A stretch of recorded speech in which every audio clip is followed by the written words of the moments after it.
morning. Good morning and welcome to everyone. I'm very glad to see an almost full house. We are very glad to finally have been able to organize this conference. We've been planning it for a very long time. The Dynamic Institute, ever since John O'Sullivan founded it several years ago, has had a very strong Atlanticist views in foreign policy. Now, after 70 years of NATO and almost 20 years of NATO membership of the Visegrad countries, or most Visegrad countries, I think it's imperative that we re-examine our transatlantic relations and values, and also that we pay more attention to it. Just one personal memory. A couple of days ago, after the US midterm elections, I turned on the radio the next morning, and I was just waiting for some kind of analysis of the results which had been published for hours by then. And I was really disappointed to realize how long I had to wait for any mention of this event. So I think it's high time to talk about this issue. Because independently from the political color of the governments or the personality of the political leaders, Europe and as the Visegrad countries will have always more in common with the US and with America than with any other part of the world. With this short conference, we would like to put the transatlantic relations in focus and examine how this relationship is viewed from Washington and from the Visegrad countries. We are delighted to have David Kostelancic with us. He has been generous enough to accept our invitation to hold a keynote address. David, probably most of you know him. He's the chargé of the US Embassy in Budapest. He served as director of the Office of Russian Affairs and earlier also as deputy director of the Central Europe Bureau in the State Department. He served in missions in Moscow, in the US mission to OSCE and to NATO in Brussels, and also in Ankara. So I think it would be very hard to find anyone who would be more suitable to talk about these issues. David, the floor is yours, so thank you.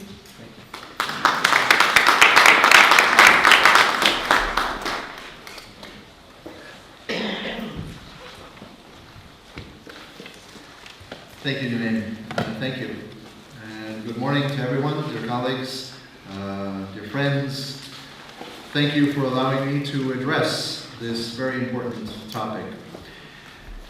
The history of the United States relations with the countries of Central Europe is long and rich. As we discuss the myriad ways in which European politics are changing, one thing I know for certain is that we, Americans and Europeans, will strive to maintain the deep and close ties that our countries have developed over the years. This is a topic and a region that is near to my heart. It's near to my ambassador's heart, and it is near to the heart of our Assistant Secretary of State for European Affairs, Dr. Wes Mitchell.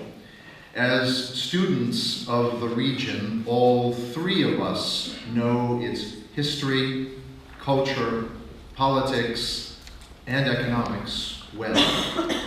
And perhaps more so than some, we are acutely aware of how the United States' support for the cultural, political, and economic sovereignty of nations has been a constant theme in our relations with Europe, and particularly with Central Europe. Here on the ground in Hungary, Ambassador Kornstein is taking the lead on these principles and is absolutely committed to strengthening US-Hungarian friendship and relations. The transatlantic idea has been one of the cornerstones of foreign political thinking in Hungary since the mid-19th century. As Lajos Kossuth said, and I quote, "The nations of America and Europe are at this day so dependent upon one another that the effects of any event, prosperous or otherwise, happening on one side of the Atlantic are immediately felt on the other side." Those words were delivered by Kossuth in New York on 11 December 1851. In his American campaign of 1851, he advocated ending American isolationism and was an early proponent of the concept of transatlanticism. He argued that the Atlantic was no longer a barrier, but rather a link, that freedom and democracy in Europe was also a vital interest for the American Republic. And finally, that transatlantic cooperation was essential to preventing authoritarian countries like Russia from interfering with nations' pursuit of freedom. For more than 40 years, the nations of Central Europe were not free. Communist ideology and the military might of the Soviet Empire held national aspirations and national culture in check. Next year, we will celebrate many important anniversaries, but perhaps the most important will be the 30th anniversary of 1989, when Hungarians and other Central European peoples made the historic choice to throw off a system of economic and political oppression and to embrace an alignment with their historic partners in Europe and the transatlantic community, including the United States and Canada, and to reaffirm their commitment to Western values represented by institutions such as NATO. Next year will also be the 20th anniversary of 1999, when Hungary further deepened its commitment to a Western trajectory by joining NATO. And it will be the 15th anniversary of 2004, when Hungary cemented its place in Europe as a member of the European Union. 2019 will be a fantastic opportunity to celebrate these significant dates in Hungary's history. Just as Hungary and other Visegrad 4 countries should look back with pride on the achievements of 1989, 1999, and 2004, the European Union and the United States should consider ourselves fortunate to have such strong and vibrant partners in Hungary, the Czech Republic, Poland, and Slovakia.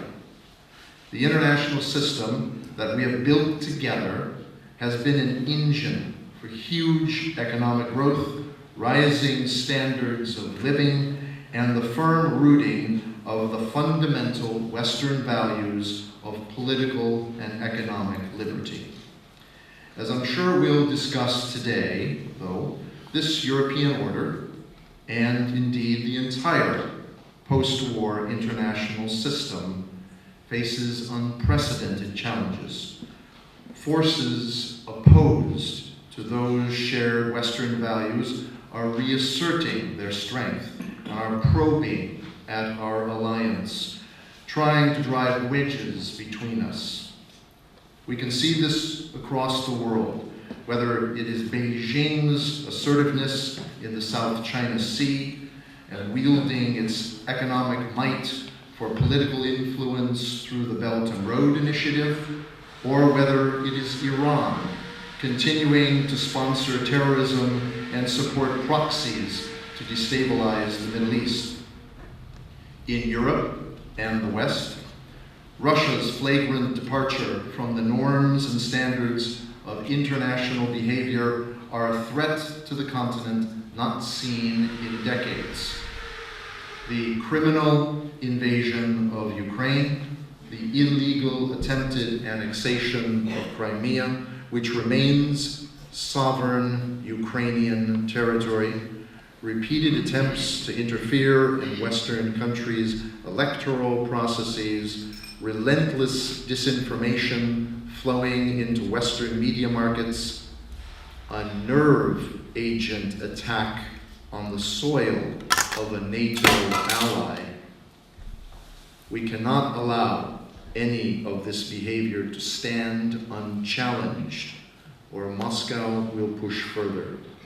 This is truly a time for us in the transatlantic community to show our resolve and our solidarity.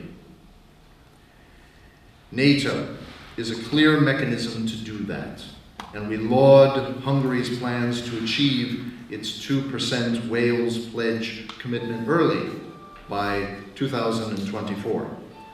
Hungary's troops are deployed in support of NATO, European Union, and United Nations peacekeeping missions around the world, and the United States is proud to stand shoulder to shoulder with our Hungarian allies. Standing up to Russia, however, must go beyond NATO and indeed beyond the conventional security sphere. Russia is waging an information war on the West, and we must clearly and resolutely speak up for the truth, while refuting the conspiracy theories and propaganda narratives that the Kremlin pushes. In some cases, it may mean mitigating political rhetoric that could be taken as an endorsement of Moscow's official worldview. We must also remain united in our resistance to Russia's economic leverage in the West. Our sanctions regime is having a clear impact on Russia's economy and is raising the cost to Russia of carrying out its malign behavior. I know that Hungary has qualms about the cost of maintaining these sanctions, but solidarity in this matter is essential.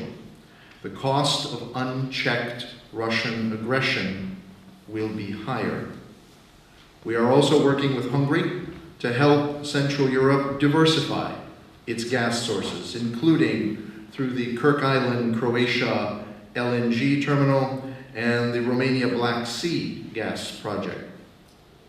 Both of these would provide genuine alternatives to the Russian gas supplies that constitutes almost all of Hungary's imports, and that play such a dominant role across the region. Russian-backed projects, to include Nord Stream 2 and Turkish Stream, however, would deepen and extend this dependence, and we hope that Hungary will join us in opposing them. United States support for the 3 Cs initiative is the tangible demonstration of our commitment to helping our friends in Central Europe overcome the legacy of Soviet energy policies, which built one-directional pipelines from east to west, keeping countries dependent on Russian sources of energy, isolated from one another in spite of historic friendships and the national and regional interest of north-south pipelines and cooperation. We have intensified our coordination with like-minded states via such mechanisms as the 3 Cs initiatives, the Bucharest 9, and of course the Visegrad 4. These groupings can be force multipliers for coordinated preparedness, planning, and responses, sending a strong message to adversaries that the United States and our European allies and partners are willing to impose costs for destabilizing behavior. More than just a mechanism for sharing views, we are very pleased to see that the Visegrad 4 and its members are developing the potential for real regional cooperation on issues that transcend borders. Next year, we will see elections to the European Parliament and in many European states that may lead to changes in the makeup of the European Union's leadership and in the political dynamics of member states. I have no doubt that the pundits will cite these changes to again question the durability of the transatlantic alliance. So my ambassador, our Assistant Secretary of State, Mr. Mitchell, and I and others in our government will continue to take every opportunity to be very clear about this. The United States commitment to NATO is rock solid. Our commitment to resisting Russian aggression in Europe is resolute. And our commitment to working with our Central European allies to deepen our partnership and to advance those goals is enduring. Just as we stood to welcome the nations of Central Europe into the Western system in 1989, we today stand ready to join them in defending that system against its challengers and building new cooperation that will strengthen our understanding and undergird economic and security progress for the benefit of our nations. I look forward to our discussion today and to talking further about how together we can strengthen our historic partnership. Thank you very much for your attention, and I wish you all an excellent conference.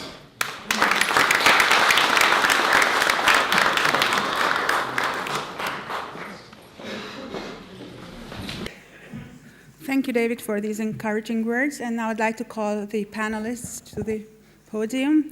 And I'd like to introduce them in alphabetical order. So there's Dr. Roman Joch from the Czech Republic. He's Executive Director and Vice President of the Civic Institute, a conservative think tank in Prague. He was advisor to the Prime Minister of the Czech Republic, and he's now assistant professor at the University of Economics in Prague and also at the private college of Severo Institute.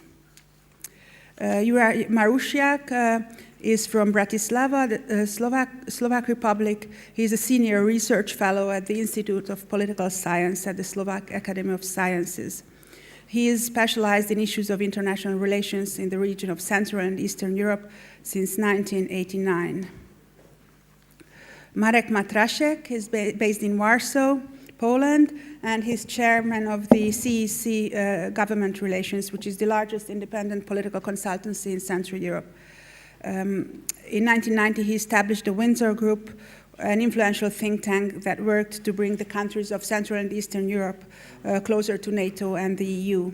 He is also a regular commentator on Polish politics. Zsolt Németh is a founding member of Fidesz, and he's the chairman of the Foreign Affairs Committee of the Hungarian National Assembly and has been for several years. He has also been, he also served as political state secretary at the Ministry of Foreign Affairs several times.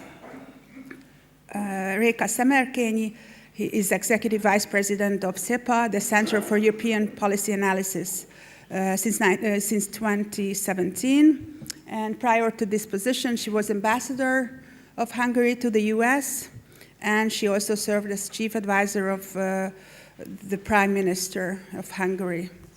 And thank you. And John O'Sullivan, the president of the Danube Institute, whom I don't have to introduce, he said, is going to moderate the panel. Thank you. Ladies and gentlemen, well, first of all, let me express my appreciation for a very substantive and substantial contribution from David Kostelannis this morning. I think it gets us off to a very strong start, laid out the issues very clearly, and some of the great difficulties that transatlantic cooperation now faces, as well as, of course, the opportunities. We're fortunate to have an extremely distinguished panel, as the introductions have just illustrated. Because we have two Hungarians on the panel, I'm going to ask Zsolt Németh if he would open the discussion, and Réka Szemerkényi if she would be the final speaker. Now, you all, of course, will be able to respond to some of David Kostelannis' remarks, as well as advance some of your own ideas in this opening session. And that having been done, and I think you should all aim at 10 to 12 minutes and no more, if I can suggest that, then we will throw open the discussion to the panel, and then subsequently to what, looking around, I see is an extremely distinguished audience. It's one of those occasions where quite a lot of people in the hall could join the panel, and some of us could sit and listen to them. So it's, which is always an encouraging state of affairs. So let me begin by asking Zsolt Nemeth, who has a distinguished career both as a diplomat and as a politician, one of the leading, so to speak, parliamentary diplomats of Europe, to begin the discussion. Zsolt.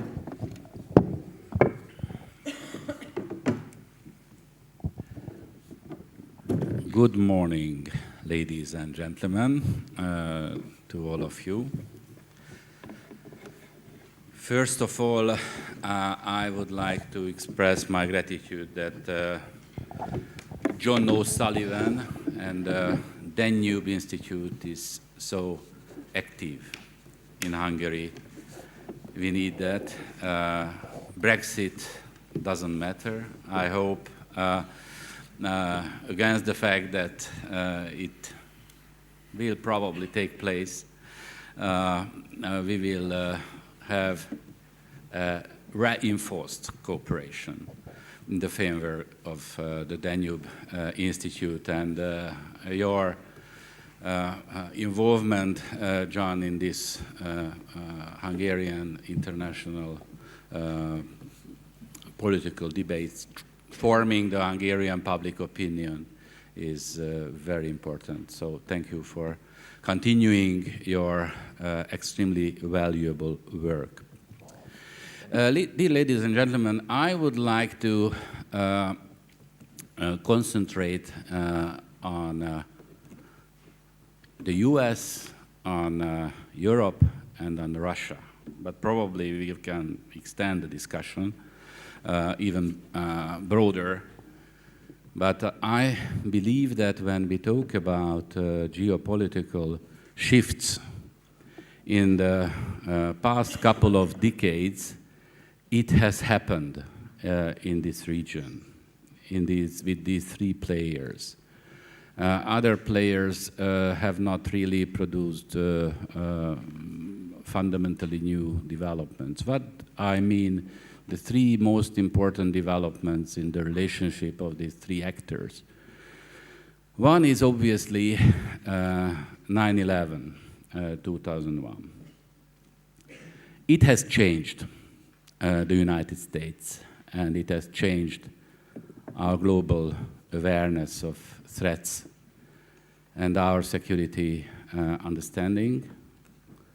The consciousness towards terrorism and all the related issues stem from that very day, 17 years ago.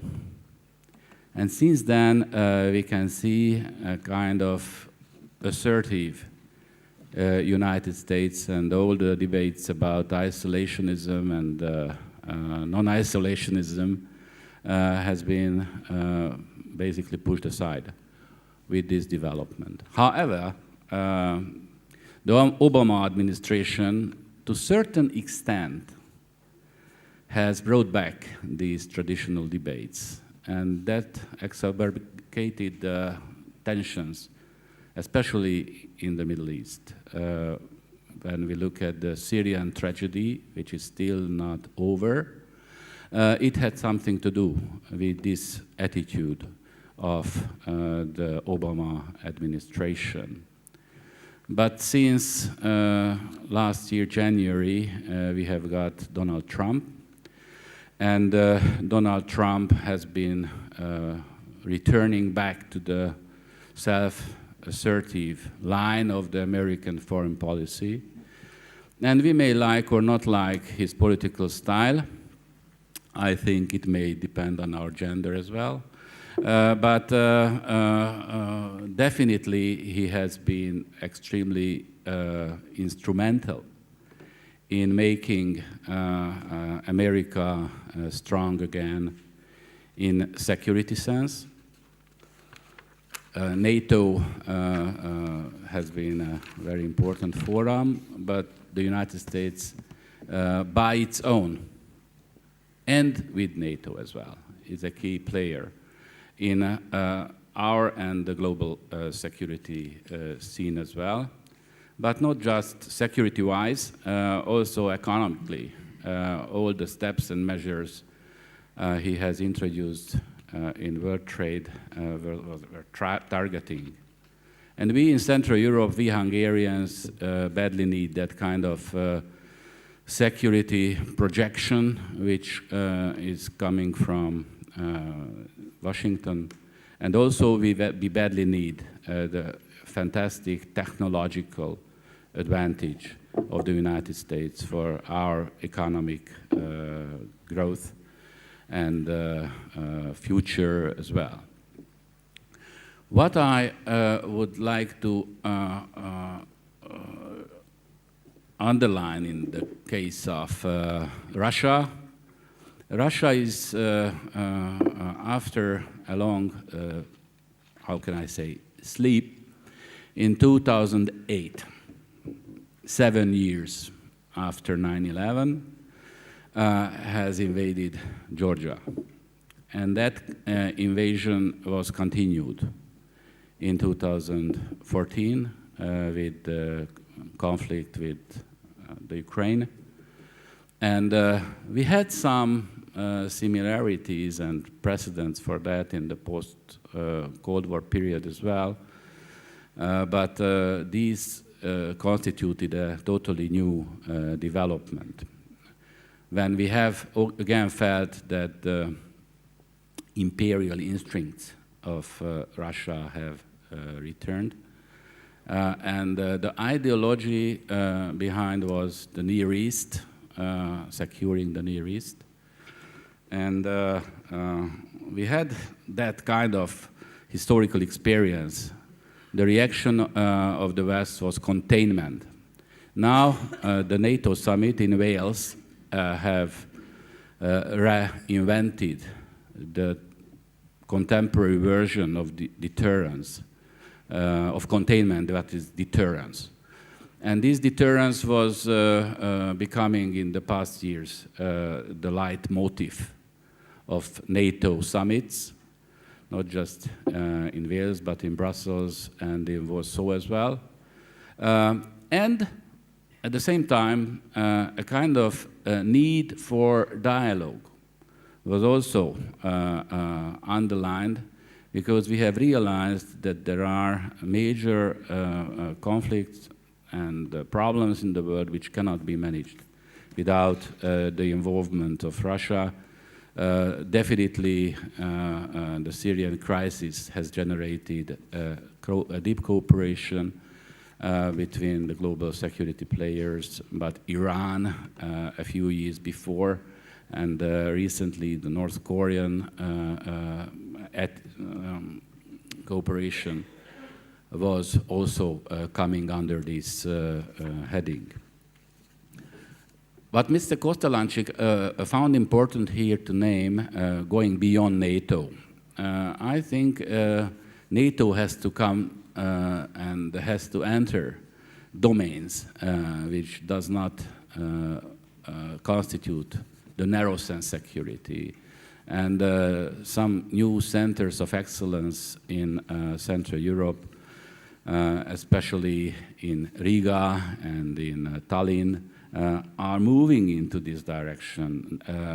NATO is broadening its activity, and it is badly needed, but you are definitely right that the economic dimension is also becoming important. There, I think we need to be careful. One thing is the sanction system. The sanction system has been followed by all members who have made the decision. And we have decided that we have made these decisions together. We will change these decisions together. That is there. But when we come to fields of energy security, we have to realize that Central and Eastern Europe is very fundamentally dependent on Russian energy resources. You mentioned gas, and we need to mention also the nuclear energy, which is, in the case of Hungary, is a very clear fact. Now we have got a decision to renew the Paks power plant. The present power plant has to be closed by 2026. It's pretty close. And that's why the decision that we will replace it with Russian contemporary modern technology is a decision which is the subject of a cooperation. The Russians do their utmost to make it happen. They have a dialogue with the European Commission. They have a dialogue with all major international players, Germany, the United States, and if I understand correctly, the American turbines will be present in the new Russian energy plant when it is built and realized, and that's good. In such a way, we hope that nuclear energy can become a kind of less security mirrored activity. But I think that is a specialized question, and we may come back to that in the question time. Concerning Nord Stream, we have got a very clear common Central European agreement. We all feel what is the rationale behind the German-Russian plant, and that constitutes a danger for the sovereignty and prosperous future of the Ukraine. But when we talk about Russia and when we talk about the Ukraine, I would like to mention a very important aspect. To create long-term stability and to create the sovereignty of the Ukraine is our common aim. There is no debate about that. But we have got a debate how to achieve this long-term stability and territorial integrity of the Ukraine. And now, in the past years, we experience that, unfortunately, the Ukraine is going down on a path of extremist nationalism. And we are convinced that this extremist nationalism is not going to help the creation of a long-term stability of the Ukraine. It is not the interest of the Ukraine, not the interest of Europe and the transatlantic community to show a blind eye towards that extreme nationalism which is taking place in the country. Language law, Education Act, Bandera as a hero of Ukrainian democracy, sculptures, street names after a fascist. We shouldn't hide that very fact. That the Ukrainian hero is an extremely dangerous personality to adore. And when we talk finally about the third important development, I would like to name 2015. That is migration. And that has been a major and fundamental development. As important as 9/11, 2001, as important as 2008, the Russian invasion of Georgia, the migration crisis in Europe. And this migration development has generated such a kind of consciousness towards migration as 9/11 has generated towards terrorism, or as the Chernobyl catastrophe generated in the 80s concerning our consciousness towards nuclear catastrophes. This migration situation after 2015 has reshaped the European threat perception and reshaped the national and pan-European level of security thinking. And while the United States has been able to give an appropriate answer, in my opinion by now, for 9/11, and we have been able to find an appropriate answer in the framework of NATO towards the challenge of the Russian aggression towards its immediate vicinity, we haven't been able until now to find an appropriate answer for the challenge of the migratory crisis, the tendency, the phenomenon of illegal migration. However, we should see that there is a gradual development into this direction, And what's happening now in Europe is the process of finding the appropriate answer for these migratory challenges. But it is very painful. It comes with a lot of divisions, and it has created partially, I think it has some relationship, Brexit. It has created a kind of deep division between the western and the eastern part of Europe. And we're still not there. What we should achieve is a common understanding of this challenge, how to respond to it. Probably the Hungarian approach helps in finding a common denominator, but we know that we are far from that. We have got a negative image. Hungary has got a negative image. We have suffered a lot because of that. It is against our interest, and it is against our intentions. But hopefully this kind of image damage of Hungary may contribute to finding an appropriate answer on behalf of the European Union to this extremely dangerous challenge, and we can enter the next decade with the new budget and with the new understanding of the challenges of migration. Thank you very much. Zsolt, could I just ask you to comment very briefly on another event that seems, at least to me, to have affected transatlantic relations, and that is the impact of the 2008 financial crash on the faith of the politicians of East and West Europe in a sense, the market system that had emerged after 1989. Has that effect now effectively moderated and disappeared, or is it still an obstacle of some kind across the Atlantic? You are right. 2008 economic crisis has hit Europe, has hit the West fundamentally. It had very direct influence on Central Europe, and that had a lot to do for the 3 times 2/3 success of Fidesz in Hungary. Hungary was the first country hit by this economic crisis, even a bit before the global economic crisis has started. I think the kind of unorthodox answer of Hungary is not unique. There is a kind of pan-European political thinking about the role of the state and the role of state in our economic life and how trade, how free trade, how international agreements, how bilateralization of the international economic and trade relations can be successfully managed. Now, what I see as a major possibility is to come back to the agreement between the United States and Europe on trade cooperation. TTIP has been pushed aside, but recently there was a meeting between Mr. Trump and Mr. Juncker, and they have agreed on a new type of trade deal between the two sides of the Atlantic.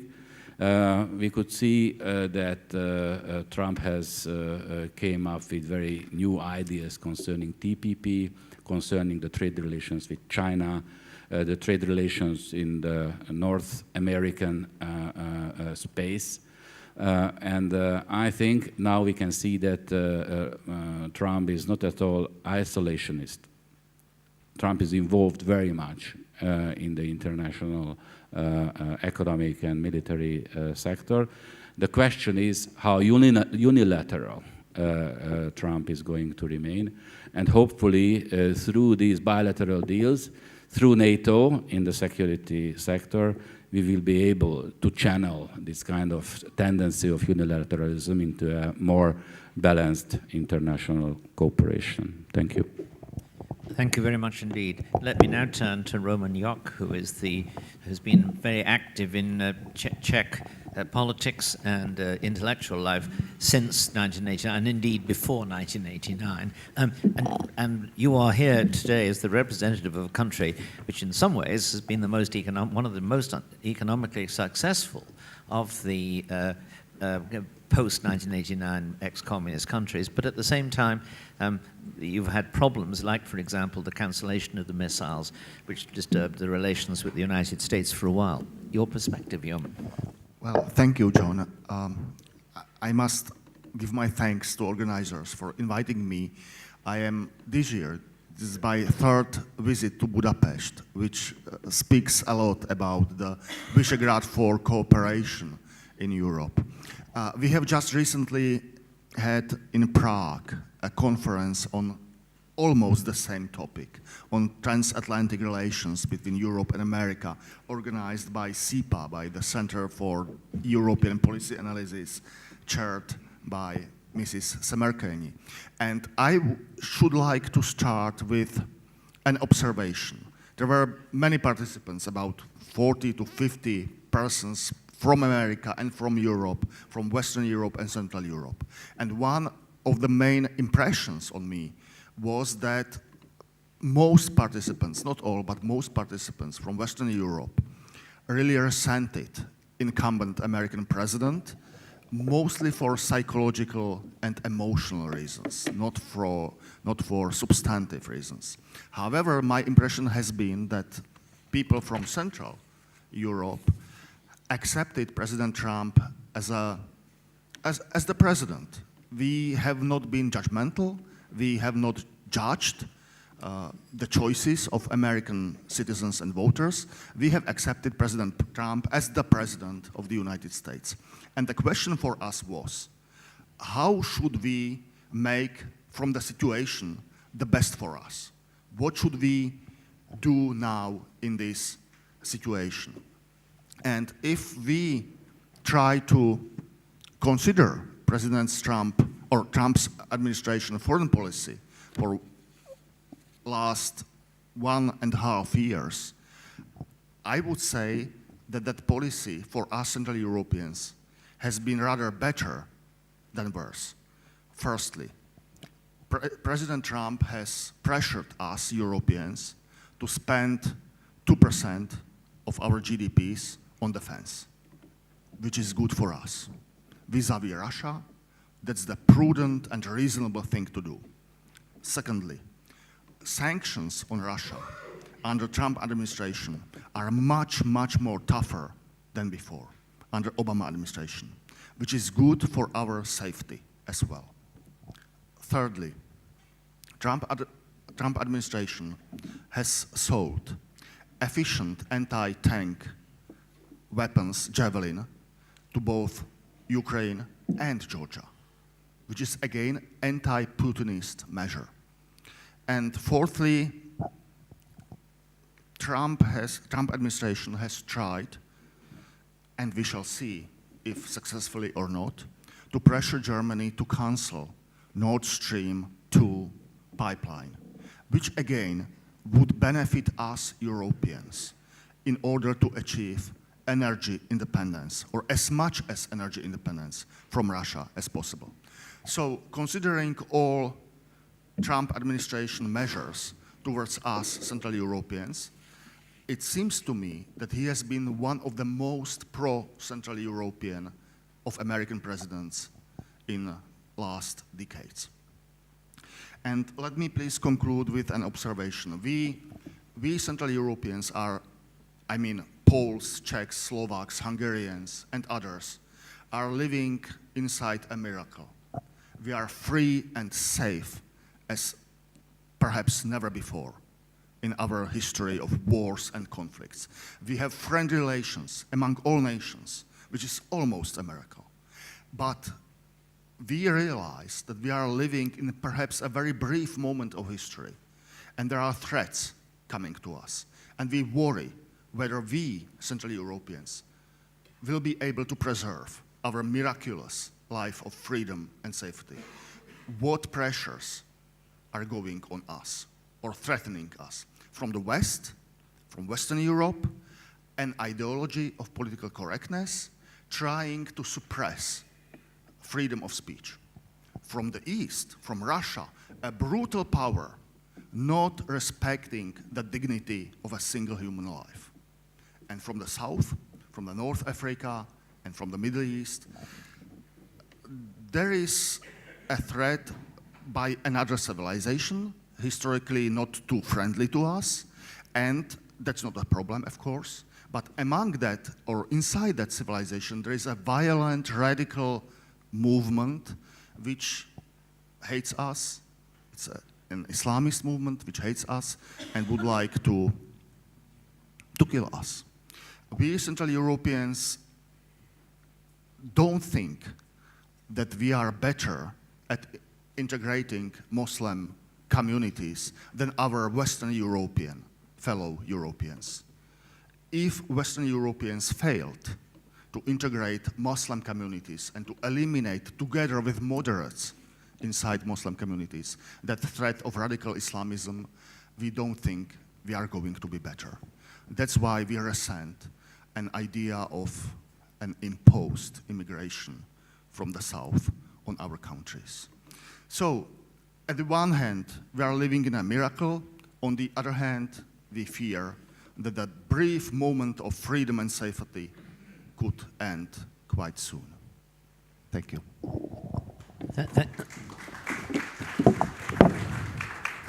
Roman, thank you. In view of the fact that you said that Central Europeans were conscious of living in what might be a brief moment of security and prosperity, let me ask you a question which is suddenly quite prominent on the political agenda or discussion throughout Europe, and that is, what impact, if any, do you think the idea and the reality, if it happens, of a European defense organization that is allied to NATO but separate from it? Well, in my view, that's a secondary question. First, we must have a capacity. We must spend at least 2% of GDP, of our GDPs, on our defense. After that, if we ever achieve that trend, and as I have heard today, Hungary has a benchmark of 2024, that's the same for the Czech Republic, that by 2024, we Czechs should spend at least 2% of GDP on defense. If we achieve that, then we can have further discussions. But before that, that's a futile talk, and really amusing if a French president tries to persuade us Europeans to have a common European army in order to defend ourselves against Russia, China, and America. Well, that was wishy position to defend France against America. Some of us are more Gaullist, so we don't perceive Americans as potential enemies, but as our best friends and allies. Once we have 2% of GDP on defense, let us discuss the issue of a common European army, but not before that. Thank you very much. Let me now turn to Dr. Marusiak and say, of course, Slovaks are among the serious beneficiaries of 1989 because they now have an independent country, and one which has actually prospered more than most people expected at the time of its separation from the Czech Republic. How does this country now see its role in relation to the Atlantic world, which, after all, it has strong connections with, but is quite far away?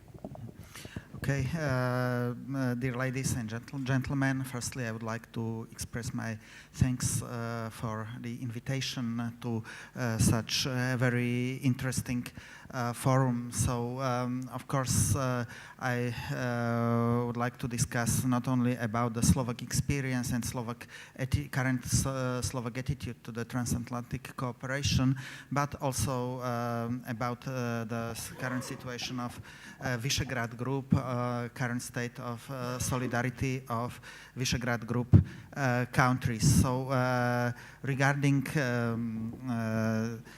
transatlantic relations, Slovakia is not so very active player, which Slovakia is not an active leader in the opposition against Donald Trump in European Union, but Slovakia is also not the most pro-Atlantic player in the region. Slovakia belongs rather to moderate actors, especially in terms of relations to the Russian Federation. Slovakia Slovakia, as probably you know, is considered to be something as a friendly, pragmatic player. These relations with the Russian Federation are still playing very important role in Slovakia's politics, mostly from the emotional point of view. Simply, this has some historical reasons because of the historical role of Russian Federation in the Slovak national renaissance process. Therefore,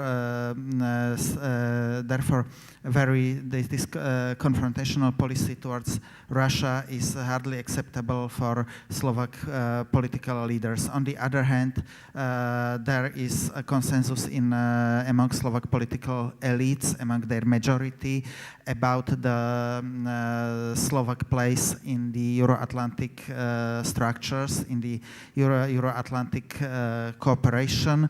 Slovakia is a member of NATO, and besides radical right opposition, nobody is disputing this fact. So Slovakia is also decided to increase its military budget, and Slovakia also is participating in the sanction policy of Russian Federation. Of course, besides the very strong emotional ties with the Russian Federation, especially in terms of cultural relations, Slovakia is aware of the neighborhood with Ukraine, and Slovakia also proclaims its national interest to protect the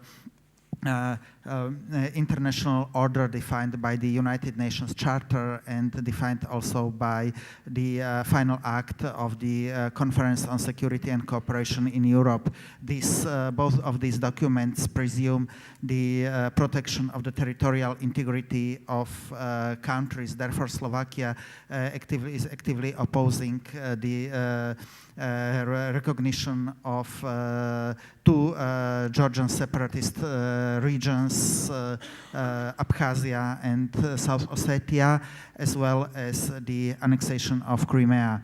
Slovakia is also Slovakia is interested also in the internal stability of Ukraine, and therefore Slovakia is now recently one of the main transitory country in terms of gas supply for Ukraine. Slovakia is providing also the transformation and humanitarian aid to Ukraine, to the Ukrainian state.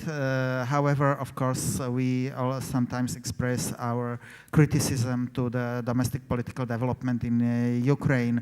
On the other hand, Slovakia doesn't see any political threat in the last education reform conducted in Ukraine, in spite of the presence of Slovak minority in Transcarpathian region. Slovak minority doesn't oppose this educational reform. We are aware of the need of Ukraine to consolidate its national statehood. So what about the current state of Visegrad cooperation? This is, of course, Visegrad is sometimes described, especially in the Western Europe, as the most problematic part of Europe. However, if we make some brief fact-checking of our recent history of European integration, we can see that really no Brexit referendum took place in Visegrad Group countries. No referendum against the Nice Treaty of Nice, against the Constitutional Treaty of European Union took place in Visegrad Group countries. So Visegrad Group is definitely loyal to the idea of European integration, and of course maybe we can distinguish from the also called old EU member states in the perception of some threats, in the perception of the future of the European Union. However, really this commitment to the European integration in the Visegrad Group countries is remaining very strong. However, the current position, the situation, current position of Visegrad Group in the contemporary European architecture has been significantly changed in the pre-accession period, but also during the first years or even during the first decade of European integration. Visegrad Group played a role of something as a gearbox of European or Euro-Atlantic ideas in the region. So this core of Visegrad cooperation, especially in its external relations, was based on the providing of soft power to East European countries and to Southeast European countries. However, of course, Visegrad Group recently, during the last maybe 10 years, lost its attractivity and lost its soft power. So, of course, also the character of the Visegrad cooperation is going to be changed from the maybe also ideologically motivated priorities to the more pragmatic approach based on the national interests of participating countries. So Visegrad Group states they wish to conduct a new self-definition of their role in Europe, and therefore they also switched their strategies applied in European structures from adaptive strategies to sometimes even more sovereignist approaches. But of course, what is now the main component of Visegrad identity in European Union? Firstly, of course, most Visegrad countries are, we can say, are the ideological opponents of the predominantly liberal West. It was expressed mostly by the declaration of Viktor Orban and Jarosław Kaczynski in 2016, when they proclaimed the target as their political priority to make a cultural counter-revolution in Europe. However, of course, they didn't explain what does it mean, and maybe I would be very interested what does it mean. But what we have in common, for example, the same approach to the church-state relations, the same approach towards refugee crisis, because it is also the case of our domestic development, of our development path. This is not only about the humanitarian aid. I think nobody is disputing the need to provide the humanitarian aid to refugees, to the people affected by really terrible military conflicts in the Middle East. But the different issue is the integration of a huge number of people of different culture, of different ethnicity, of different way of life in Central European countries. And we also see now the Western experience, and this Western experience is especially in the context of terrorist attacks, in the context of deep social conflicts between the majority population and immigrants, not very optimistic. In fact, even the small aggressive minority among the Muslim people can deteriorate the relations between majority population and Muslim minorities in Europe. So what's another element of our Visegrad Group political culture that we still more and more, especially Hungary, Poland, but also in some extent Slovakia and Czech Republic, we adopt or we are returning back to the traditional models of political competition, which is very similar to the interwar period. So I think we should really change our the perception of Central European countries from the so-called transitional paradigm to the new paradigm, maybe to the paradigm of center-peripheral relations, and also these new discussions about contemporary Central European identity is based on the fact that both elites and the population of Central Europe realized that simply we will never catch up the West in terms of the current state of development, in terms of standards of living. And I would like also to stress, we discussed about some important datas which will take place, important events which will take place next year. But I didn't hear one data, 1989.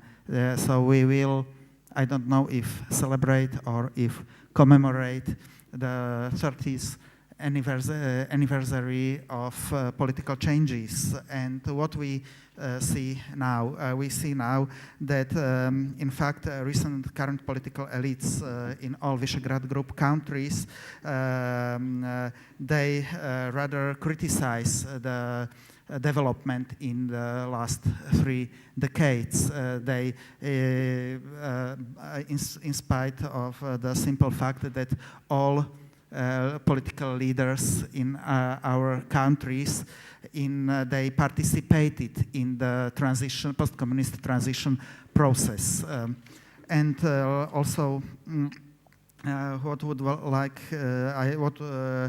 like to add some brief comments to the political configuration of Central Europe and to its relations with United States. So, if there was in the past Visegrad Group as one, or as so-called the mailbox of Central Europe, also like a trademark of our 4 countries, now we can see that this configuration of the region is going to be more and more liquid. So we have, we can see here some competitive models of regional cooperation. One of them is the Visegrad Group, which is the priority of Hungarian government still. Another one is Austerlitz III, so-called Slavkov Group, based on the cooperation with Austria. However, we don't know what will be the future of this initiative, because this initiative had been created by social democratic government of 3 Central European countries. Now the government in Czech Republic, but also in Austria, are different, and maybe also there is no more in the interest of Austria to deepen, to strengthen the European integration. And last but not least, 3Cs initiative, which is an initiative also supported by United States. So what's the perception of Slovakia in this initiative? We prefer its pragmatic aspects of the development of the roots of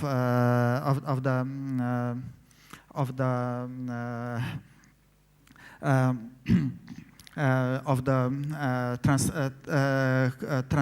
transportation corridors from north to south.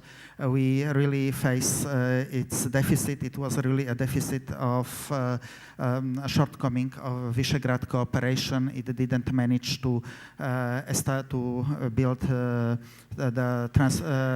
transportation infrastructure in the region, but also Visegrad. But also, what is very important is the issue of energy. Yes, we this 3Cs initiative will be a big contribution to develop the gas pipeline systems from north to south. However, one thing is the development of these gas pipelines corridors, another issue, and I think it will also decide about the future geopolitical orientation of Central Europe is to find the sources of gas. Of course, all Central European countries, including the probably in rhetorical aspects more pro-Russian countries such as Hungary or Slovakia, are interested in the diversification of the gas supply and the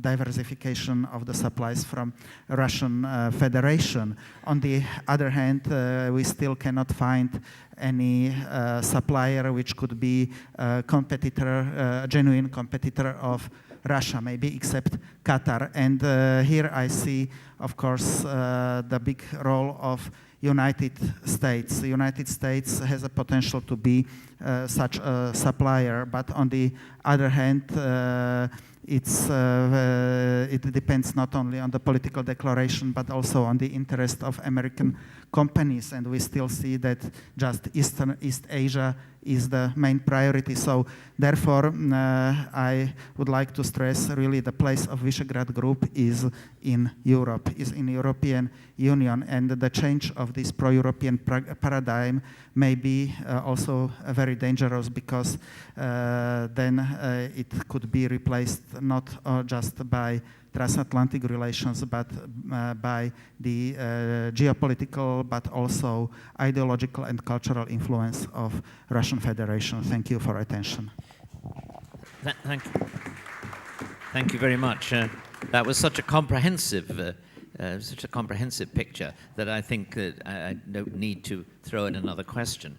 Let me now turn to Marek Petraszek, representing a country which, again, has been an extremely successful one in terms of emerging from the wasteland of communism to become one of the most economically successful countries, but one in which, of course, politics in the last decade has become much more divided and partisan and intense, which has led, of course, to some international criticism of the country alongside that of Hungary. So you're talking here to an audience which will understand some of the debates that you've been involved in, but please go ahead and inform us further. Well, thank you very much, John, for that introduction. It's an absolute delight to be back in Budapest. As I was checking out of my hotel this morning, the clerk at the desk said, Mr. Matrasek, you are Hungarian. I actually didn't deny it, because I was all too conscious of my own love of Hungary and the emotion that I have in Hungary, because actually this month I'm also celebrating an anniversary. It's a 30th anniversary. When in Oxford, I met 3 young Hungarian students who were there as guests of the Oxford hospitality scheme of Dr. Pelczynski, Szájer József, Orbán Viktor, and Nemet Zsolt. So it's, I'm celebrating my own 30th anniversary this year. And perhaps so maybe the clerk, when the clerk saw me, he felt a little bit of that Hungarian spirit coming through. But now, just to move on, and I'm conscious of time, John, and I'll try and be as brief as I can, but David Kostelanczyk started off with a sort of a historical introduction to the topic of at stake today. And of course, 1918, from the Polish perspective in terms of US relations, is very symbolic, because it's not only we're not only commemorating the 100th anniversary of Polish independence and the 100th anniversary of the end of the war yesterday, but we're also celebrating, actually, in 2018, the 100th anniversary of Woodrow Wilson's famous speech of the 14 points in January of 1918, where in point 13, he stressed the importance of having an independent Poland as a pillar of the post-World War I order. And after the Treaty of Versailles, obviously that came to pass. So that was the first impulse, I think, of the recognition by both Poland and the United States. There is a very specific bond between the two countries, which over the last century has had many forms, but despite all the historical vicissitudes, the interwar period, Yalta, throughout that period, the link between Poland and the United States has always surfaced at the top of historical events. And even under communism, of course, we all remember in Poland the incredible role played by Ronald Reagan and his symbolic, at that point, support for solidarity and his relationship with His Holiness Pope John Paul II, which were both instrumental in laying the ground for the future overcoming of communism of 1989. And let us not forget that one of the unsung heroes of the Cold War period in Polish-US relations was a Polish colonel, Colonel Ryszard Kuklinski, who during the 1970s and early 1980s was a key asset of the United States intelligence community in Poland in bringing to the awareness of the American leadership the realities of the Russian, the Soviet at that point, nuclear arsenal, and played a very important role in directing US policy towards the Soviet Union in the 1980s, all of which, of course, culminated in the in independence of reassertion of Polish independence in 1989. And then a further period where a very strong group of individuals, both in Poland and in the United States, worked to bring Poland into NATO. John, you yourself had an important role to play in that through the New Atlantic Initiative. But people like Zbigniew Brzezinski and Ron Asmus from the Atlantic Council were unsung heroes of the 1990s in bringing Poland and, in fact, the other Visegrad countries. Slovakia came later, of course, but into membership in 1999.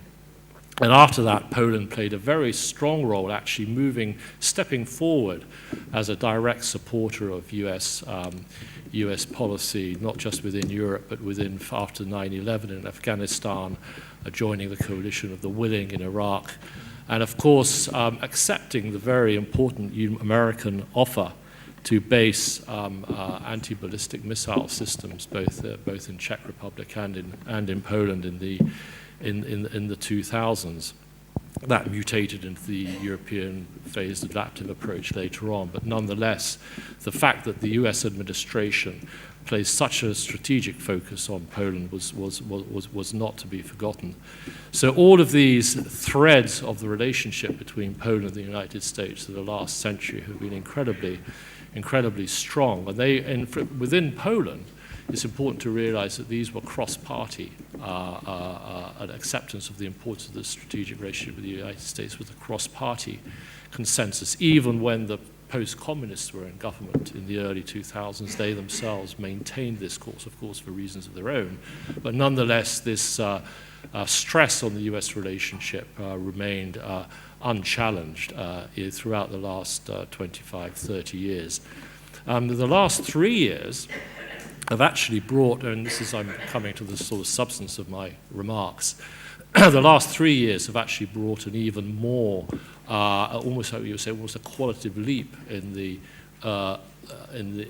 way in which the Polish government looks to the United States. The Law and Justice government, which came into power 3 years ago, came in with a very strong perception that actually the course of the relationship with the United States needed to be strengthened even more, going beyond what we'd seen over the last 25 years. And the focus of Polish foreign policy, certainly in terms of strategic relationships, had to be very much Washington-focused.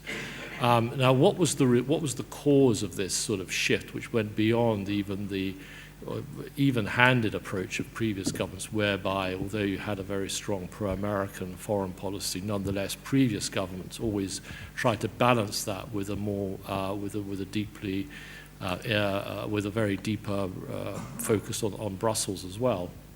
The Law and Justice government, and I think there are probably 5 factors which I will try to describe very quickly, which have been behind this qualitative shift in the way in which the Polish government focuses on the United States. The first factor has been a skepticism about the European project.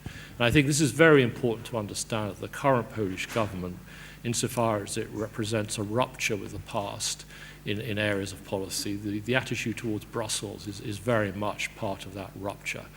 The current Polish government, which was elected, I have to say, on a landslide vote 3 years ago, they maintained their support in the opinion polls, came to power on what I would call a Eurosceptic ticket, much more vocal in their opposition to the European federal project, reaffirming what has been a long-standing Polish principle that the Polish zloty should not be revoked in favor of the euro, and really saying that the European project, understand as a teleological one, if I can use that word, in other words, you are moving to a federal goal, is something that Poland didn't want to participate in. So it was really putting a brake on the dynamic of the European integrationist project, and as well being skeptical of some of the some of the policy activities of the European Union, whether it was on energy. We've discussed the way in which the European Union and the European Commission have been weak on their ability to prevent Nord Stream 2 emerging, which Poland saw as a weakness in relation to Russia. Skepticism about the ambitions to create a common European army or a common European defense structure, which the Poles felt would be disruptive both of NATO and of the US relationship. And of course, opposition to the policy of the possible policy of forced migration allocations, which again, like the Slovaks, Czechs, and Hungarians, the Polish government resists very strongly, very much on the same principles and reasons of my previous speakers. So both in terms of principle and in terms of practice, there was a very strong anti-skeptic impulse with the Polish government, and continues to this day. I won't go into the details, but you're obviously aware of the current conflict between Poland and Brussels over the rule of law issues revolving around very complex issues of legal and constitutional arrangements of the Polish judiciary. So all of these factors coming together to make Poland much more skeptical of the European project. Secondly, of course, on the other side of the equation, Russia. Poland being, I think, amongst all of the Visegrad countries, the most sensitive to the Russia issue for obviously historical reasons, which you're all too familiar with. But the pattern of Russian behavior, starting from the Georgian invasion, the annexation of Crimea, the invasion of the Donbass, and more closely to Polish borders, the build-up of Russian strategic rocket forces in the Kaliningrad Oblast, as well as the strengthening of the Russian, Belarusian military cooperation, which has been reflected in some of the recent maneuvers.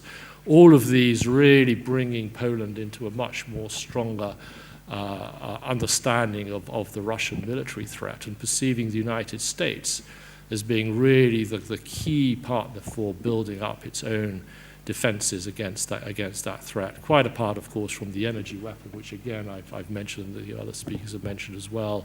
Poland all too sensitive to the attempts by Russia to use gas as gas supplies into Poland and through Poland into Germany as a way of both exerting political influence over Poland, but also as a way of eliminating the Ukraine as a potential challenge to Russian ambitions in the region. And going on from that, the third area where I think the Poles increasingly became concerned about was particularly the response of France and Germany to Polish concerns. The Poles have always recognized, I think, that Angela Merkel has, because of her background and because of her historical experiences and perhaps of her awareness of the nature of the Soviet Union, has been perhaps, from the perspective of German chancellors, actually quite good news for Poland, because she has been conscious of the need to maintain the US presence in Europe, and she has, despite all the problems of domestic politics, sought to recognize the threat from Russia. But nonetheless, the current Polish government feels that Germany has some sort of reckoning still to come to in terms of historical memory. And the Polish government over the last 2 years, as you probably know, was running a campaign on the need for German reparations after the Second World War the responsibility for reparations to be brought to the fore. But the greater Polish concern was with France, especially after the election of President Macron. President Macron came into power not just with a very strong domestic agenda, but a very strong international European agenda. And Macron himself has publicly identified Poland and especially Hungary as those countries that he feels are out of kilter with the European project. And he has made and members of his administration and government have made very strong comments about the need to link the future funding coming from Brussels and the European Union in the next financial perspective to the way in which these countries accept either rule of law principles from Brussels or migration policy and other areas of fidelity to the European project. And this has caused, I think, a lot of pushback from Warsaw. Finally, Brexit. I think the Poles are very concerned about the impact of the departure of the UK from the European Union and the way that would shape the balance of forces within the European Union, both in terms of economic policy. I mean, the British were always very much on the side of the Poles in terms of issues such as liberalisation of services regulations and on energy policy, but above all the concern that the removal of Britain from Europe will result in a further US skeptic position emerging within Brussels and Europe, so concern about that. And the fifth impulse, I think, driving the current Polish government to a more closer US relationship is their personal sense of a relationship with President Trump. I think the Trump relationship overlays the areas of policy that I've described. It's very much personality focused. The Polish government was one of the few European countries that actually overtly welcomed the election of President Trump. He came to Warsaw in July of 2017 and gave what was seen as a magisterial speech laying out the new substance of the Polish-US relationship built around issues of culture, civilization, history, nationhood, tradition. These were all themes which were very close to the Polish ear. And certainly if you look at the Trumpian agenda, if I can put it that, whether it's on issues of sovereignty, on culture, on skepticism towards Germany, issues such as climate, issues such as migration, the Poles really do feel an affinity, or the current Polish government, I have to stress that, I'll come back to that in a minute, but the current Polish government and the ruling law and justice establishment feels a very strong affinity with the Trumpian vision of international policy, overlaying what I would call the more substantive understanding of the strategic strength of the Polish-US relationship. Now, all of those factors together have resulted in very strong results in terms of policy. I mean, I think everyone on the panel has commented that in terms of real results, the Trump administration has pushed forward on those areas which certainly Central Europeans regard as very important. In the case of Poland, the US government has been very forward in allowing or giving Poland access to US technologies in defense procurements, whether it's in Patriot missile systems, the HIMARS precision-guided rocket system, the JASM missile on F-16, all of which are very important additions to the Polish ability to strike and defend itself in relation to Russia. So the acquisition policy that the US administration has supported in terms of defense procurement has been very strong. On top of the relationship that the United States has made within Europe on the basis of the enhanced forward positioning policy of NATO. There are a number of bilateral relationships which have been established between Poland and America in terms of rotational basing of US troops, both in terms of land forces and an aviation detachment. And right now, the Polish government is in very deep discussions with the US administration on whether or not there will be an agreement by the US government in the spring of next year on a permanent US troop presence in Poland. It's a long topic and I won't go into it in detail, but if it's successful, it will mark a very important shift in US policy of actually stationing US troops permanently in Poland in some form. Perhaps it won't be as grand as the Poles would like, but it's certainly looking optimistic right now. And the second area in which we've seen results has been in energy.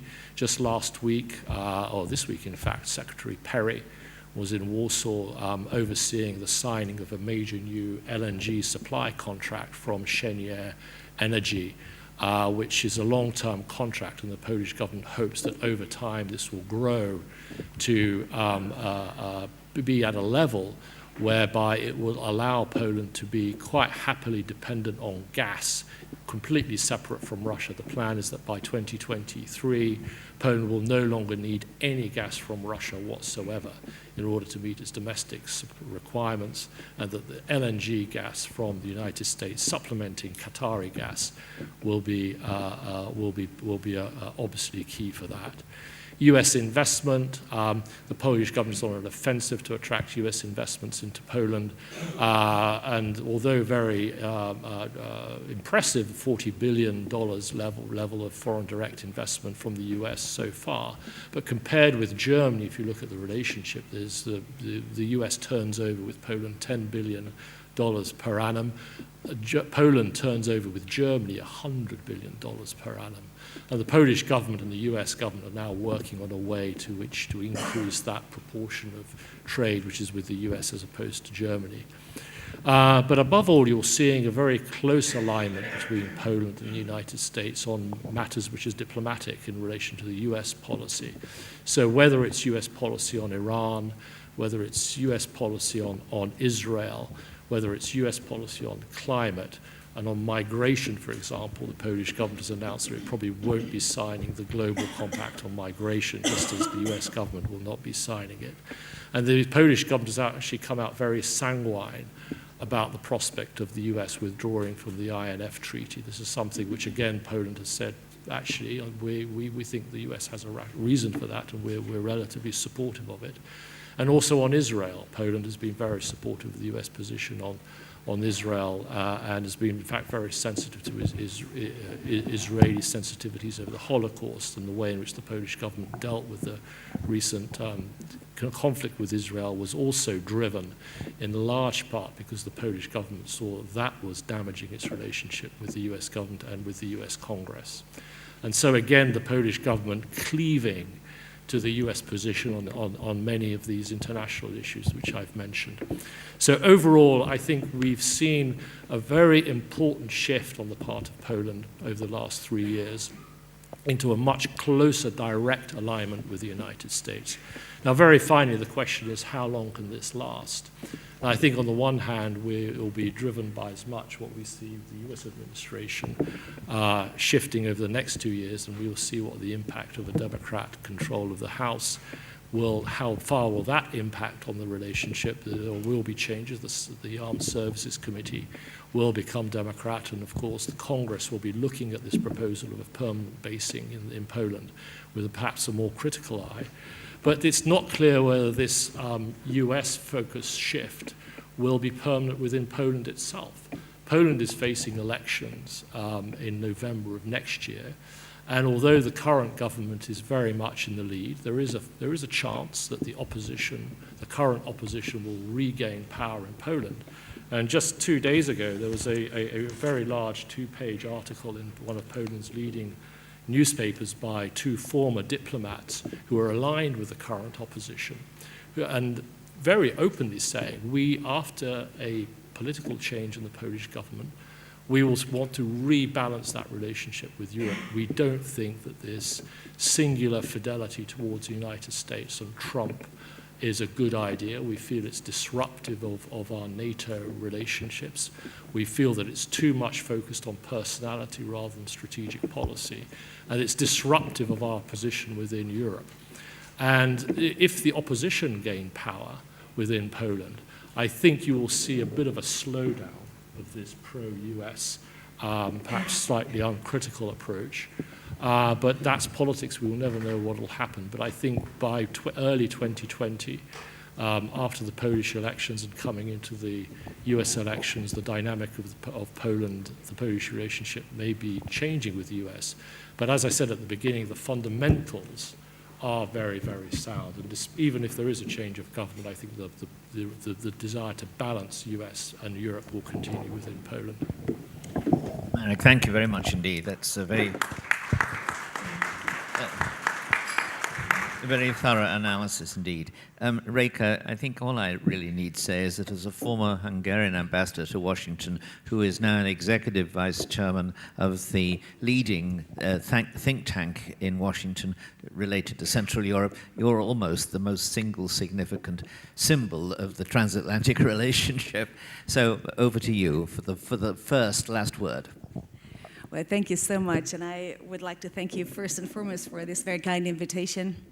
I'm very pleased to be here, and I was very glad when I got the invitation because I thought that this is exactly what we need. We need this transatlantic dialogue with this Visegrad 4 format. So the combination of the panel of the Visegrad countries together with the think tank of Washington, D.C. that I'm representing here, that is the think tank focused on Central Europe's relations with the United States and the transatlantic relationship is a real special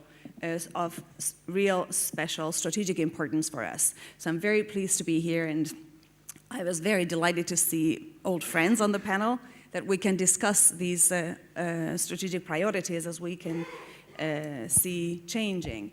I very much welcome the opening keynote speech because I very much believe that these are the fundamental security concerns that are being discussed and that have to be followed as closely in Central East Europe in terms of Central European thinking of the big developments in the global scene as possible. This is what I would like to focus on, really, to put these developments in Europe in general and in Central Europe in particular into this larger strategic context. What is happening? Why are these tectonic changes taking place? What is under the surface? The first big, of course, the first big change in the grand geopolitical reorganization in Europe that we have to think of is the 1990s, which was the end of the bipolar world. Not that I want to go back in history to this one, but because that was a series of very positive developments. Of course, firstly, that the Cold War did not end in a hot war. It was a most important and in many ways unexpected development. Secondly, that nations could regain their sovereignty as a result of these changes, that democratic elections were the heart and the instrument of these changes, and that in all of the nations of the former satellite world, all the freedoms were increased. Freedom of choice, freedom of religion, freedom of elections, all of these freedoms got really into the highlight of the developments. No wonder that these very positive changes not only defined the mood of the international discussions that followed after, but also the agenda. So what we could see was that the fundamental changes of 1990 and the first few years following 1990 actually defined the political, the international discourse for a good 20 years. We set our countries on our track, and that was a proof that the Central European states are European fundamentally, not just by culture and history, but also by choice. And I very much think it was the defining motive, the defining thought of the 2 decades that followed. What could we see, however, over the past few years coming up? What is that causes disturbance? What is that causes new thinking in the international system? This era, which we called the post-Cold War world, obviously, we didn't even have a name for it. So I think everybody, more or less, understood that this is a transitory phase. This is a window of opportunity in history in which what we can use and we can develop is a historic chance, but that will not last for a very long time. And indeed, this is what happened. We have talked here about the war in Georgia, which was a fundamental changing changing development in the international scene. We saw following the invasion of Ukraine, we saw 9/11. So there were events that marked the end of this post-Cold War world, but that was not only the events. I would say there are three elements that we have to follow and understand to be able to see how important the decisions that we are facing now are. So firstly, the events. These changing events really marked the era of the post-Cold War world. In many ways, of course, the annexation of the Crimea showed that actually war can take place in the European continent. 9/11 showed that kinetic attacks can be carried out against NATO members. And there's a continuing military standoff in various parts of the world to NATO and the North Atlantic Treaty members, which are all very clear signs of marking the end of this era. Another very interesting element is the actors themselves that are appearing. What we can see is there is a very clearly assertive Russia that has changed in many ways the thinking, the actions, and the interaction in the European context. And there is also a very important actor that we have seen, but also coming up very powerfully, China. China is not only a very important actor in the theater in Asia, but also has become a very important player here in Europe. Back in 2008, if you recall, Chinese investment in Europe was at a level of $1 billion, which is almost insignificant. By 2017, it went up to $42 billion. Currently, we have to note that 1/10 of Europe's entire port capacity is owned by Chinese investors. China continues to be following very unfair trading practices in the international system.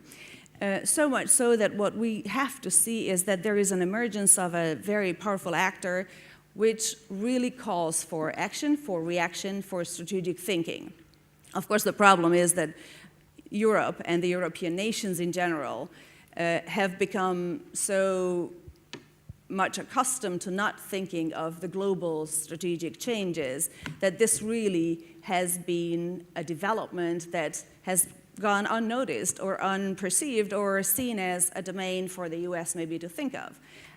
I believe these international changes, these actors acting on the global scene are not thinking of Europe as an unimportant continent, which in response will mean that Europe will have to also start thinking strategically. So I think these big actors and the changes of these actors are very important new phenomena that we have to think about very strategically if we think about our future. And the third big sort of bracket of changes in the global scene regards to the sort of the tools, the new international tools that are emerging as foreign policy and security policy tools on the scene. The first one of these is something that we have seen very closely in Central Europe, the emergence of energy as a foreign policy tool and the weaponization of energy, especially in the European scene. But equally importantly, what we have seen is cybersecurity coming up very much to the forefront. That has also presented a completely new tool that impacts on security and foreign policy developments. Equally importantly, what we can see over the past few years is the emergence, I mean, it has been there, but now we can see it, the emergence of propaganda and the information warfare, as it is called in many Washington think tanks, of how public opinions are getting under pressure, softer, harder pressure or influence that are serving interests of others than the nations themselves. All of these go together with not neglecting the kinetic capacities. So in hard security, the investments are also very serious. So what we have to see is that there is a whole new security landscape, a whole new security infrastructure that is defining global developments. We have started to call these the hybrid threats. So this is a hybrid of the soft, starting from energy, cyber, propaganda, but also including hard security tools. All of these call us for probably developing a new strategy for our future. Because what we have seen is that the way the strategy of containment was helpful in a very clear guideline in terms of handling the Cold War's challenges, we probably have to develop a hybrid strategy for handling the hybrid threats of the era that is unfolding in front of our eyes. So this is the new era. And the way I believe the decisions in the early 90s were defining the next 20 years of the international agenda, we're again in a period in which we have to be aware of the fact that the decisions that we make and the lack of decisions that we don't make are equally going to be defining the next 20 years. This is why I believe it is very important to understand that because of the emergence of China as an actor that is unmanageable by any of the current international actors individually, we have to take very seriously our transatlantic alliance. The message is clear from Washington. Washington has understood the importance of a strong alliance. Washington has been starting to push the members and push the allies to understand the importance and the value of the transatlantic cooperation for their own interest as well. This is a strong alliance that is needed. So the focus on the 2% is not just a hobby. It's not just a technical question. It's not just an issue of paper commitments that we have signed on some years ago, and yes, in principle, we should live up to them over time. No, it is a strategic decision, and it is a decision that is in our own interest as well. We need a strong alliance, and the decisions in how to invest are going to be equally important as the fact of investing in defense in itself. So 2% plus the content of the 2% equally have to contribute to strengthening the alliance and to making the North Atlantic Treaty Organization the organization that serves our common values and interests. Equally importantly, what we have to see is that although Europe is under this dual or triple pressure, I would say, at this stage, of undue influence from the east, the migration pressure from more the south, and the Brexit decision, which is weakening the continent, we have to understand that the European, these pressures on the European continent still cannot push the transatlantic agenda on the side. We have to manage these pressures in a way that we understand that it would be a luxury to let the transatlantic cooperation weaken, let alone get totally out of the picture.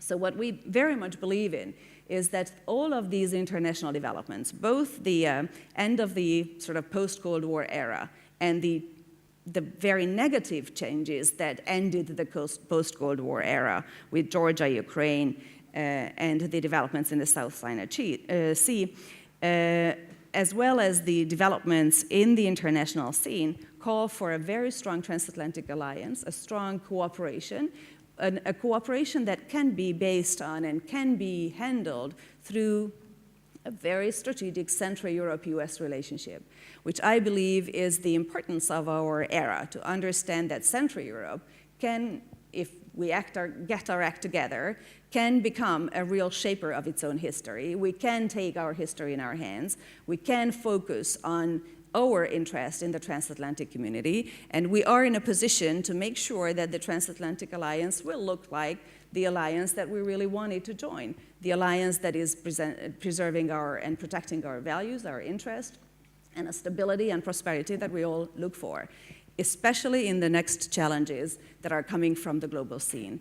So thank you very much for the discussion, and I really hope that this is going to be a series of discussions, because this is an era when we have to focus on our most fundamental values. Time of luxury, quiet, patience, happy, thinking of the post-Cold War era is over. Thank you.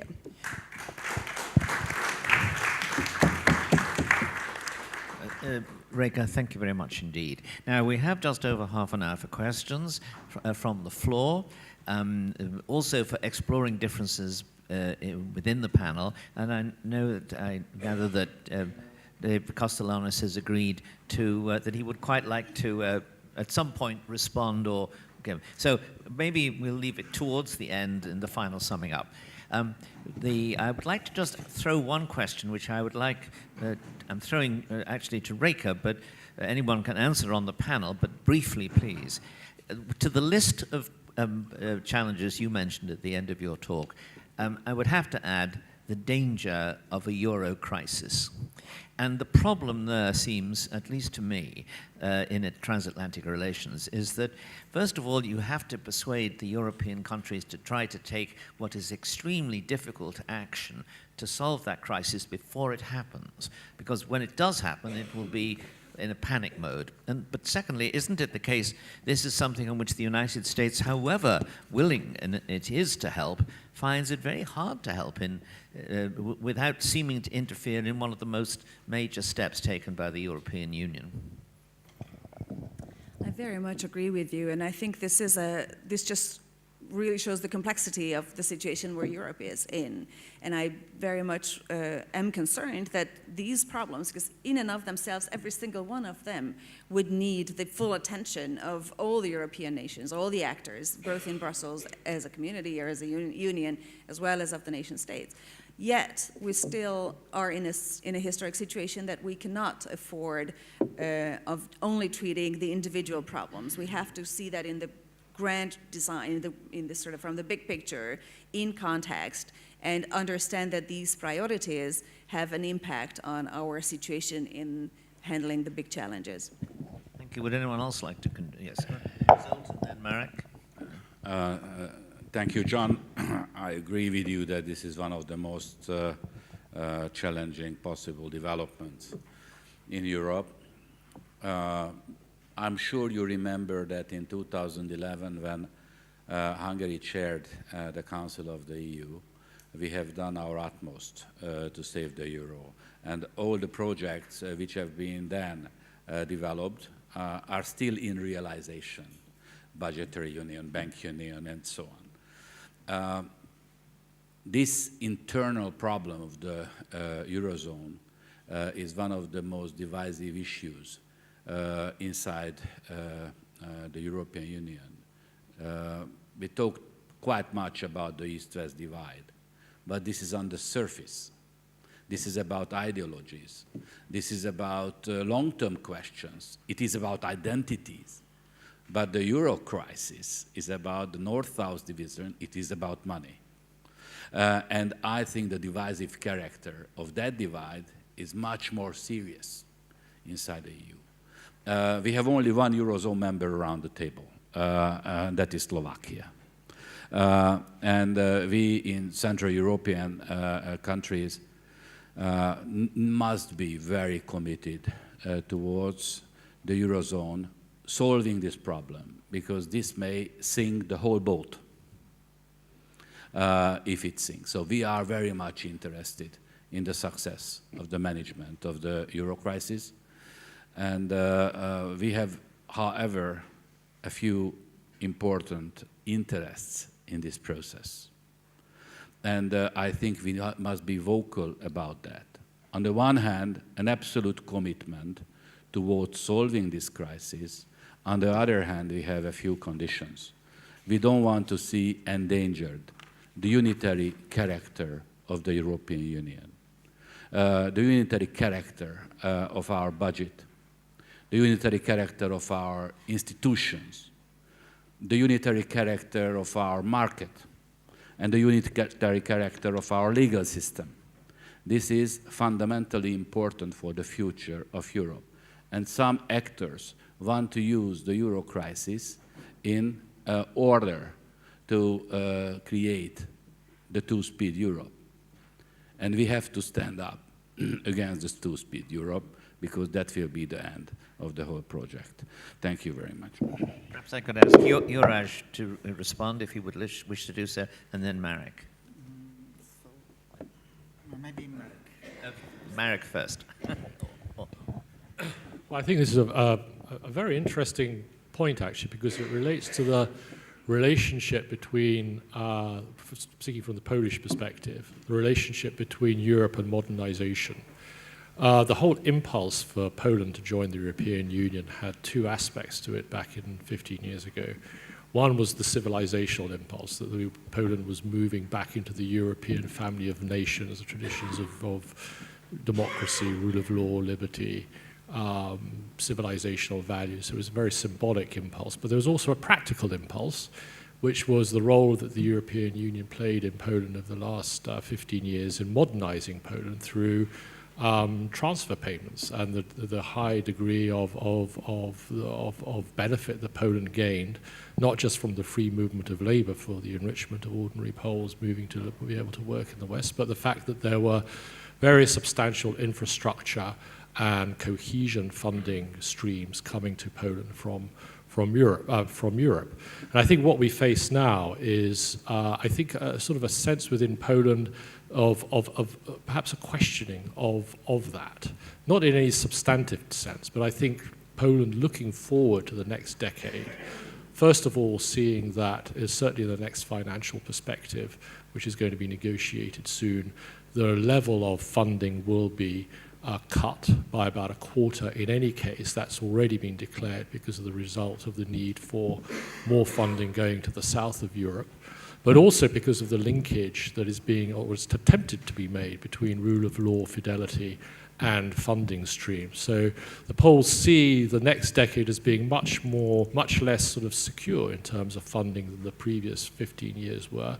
And obviously, even statistically, by the end of the 2020s, Poland will probably start to become a net contributor to the European Union budget overall. So that immediate financial benefit will come. And secondly, Poland is also seeing, certainly we've seen it in several issues over the last few months and years, of particular decisions by the Commission or the European Parliament, whether it was the Posted Workers Directive or other policies which seem to be eroding the competitive ability of Central Europe and of Poland in particular to compete effectively in Western markets.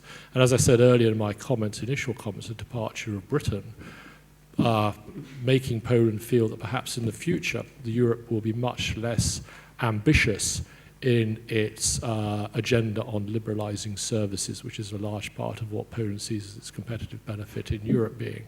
So for all these factors, the modernizing, the sense that Europe is a force for modernization, will, I think, to some extent decline. You already see Poland, and part of the reason for its enthusiasm over the 3 Cs initiative is that it sees the 3 Cs initiative as being the development of a different vehicle for attracting funding into the region.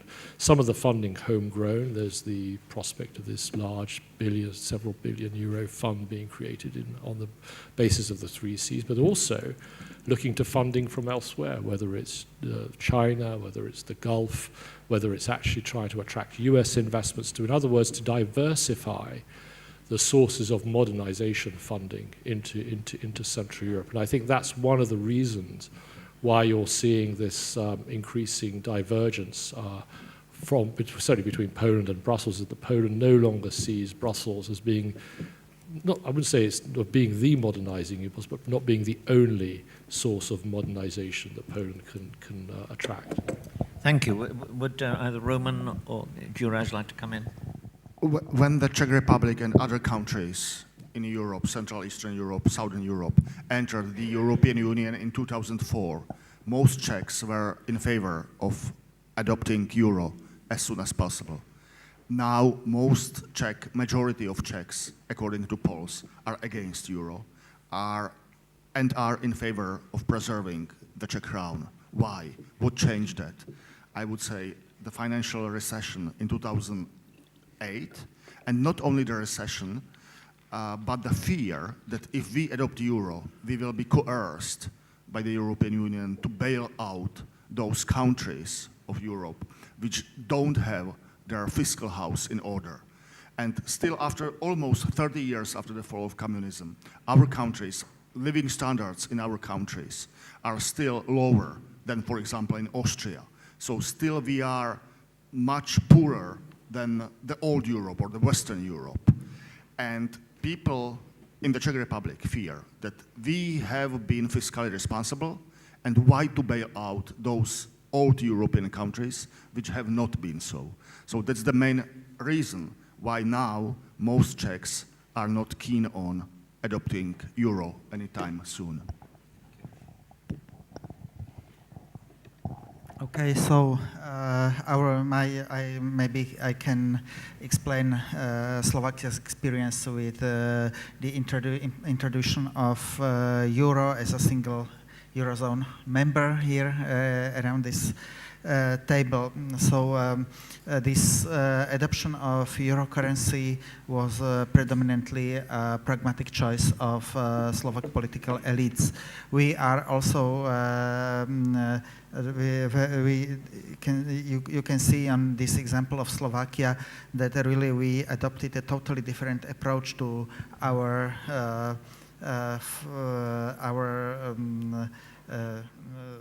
closest neighbor, Czech Republic. So because we adopted euro just during the peak of global financial economic crisis since the new year, 1st of January 2009. It means why we decided to do it. Generally, of course, it was upon the pressure of Slovak domestic business, not just only upon the pressure of the big transnational business, which is not in the hands of Slovak companies or Slovak businessmen, but really it is mostly in the hands of transnational companies. As you know, Slovakia is the main producer of cars and other motor vehicles in Europe per capita, but also it was the result of pressure of smaller and medium-sized business. In spite of the fact that before the elections in 2006, the so-called the party Direction Social Democracy, who was the winner of elections, expressed some reservations regarding the euro, not to speak about national populist, minor national populist parties such as Movement for Democratic Slovakia and Slovak National Party. They insisted that the Slovak crown should be an attribute of national sovereignty. Just this crisis development pushed our government to be more active in these negotiations regarding euro. Just because the high level of the dependence of Slovakia from export. And Slovakia, but also Czech Republic, are extremely open economies. However, the export is creating about 96% of country's GDP. It means, unlike, for example, Poland with huge internal market, unlike also Czech Republic with this internal market in Czech Republic, internal consumption is also higher compared to Slovakia. Slovakian internal market is really underdeveloped, and this was one of the main reasons why Slovakia at that time decided to introduce euro. Regardless, the Slovak crown was really perceived as one of the key attributes of symbolical attributes, of course, of the state's sovereignty.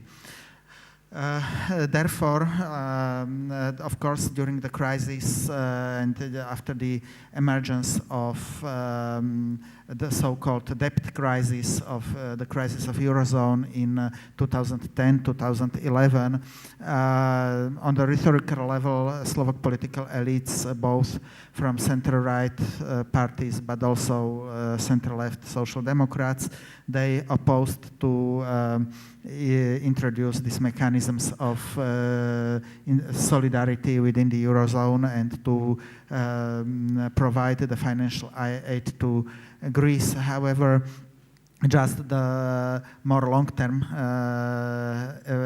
interests of country decided that really Slovakia continued its participation in Eurozone and decided also to provide the financial aid to Greece. So what about this budgetary and yes. What about this banking and budgetary union? But we in Central Europe should be very careful because, of course, we put a significant effort in the process of restructuralization of our banks, and therefore the health of our bank is really high, and it also was the reason why we survived the crisis, and we were not so much affected as some other countries. And another issue is discussed in Central Europe, the tax sovereignty of our countries. Okay, thank you very much. Now I throw open the questions to the floor. Who would like to? Geza Jasenski.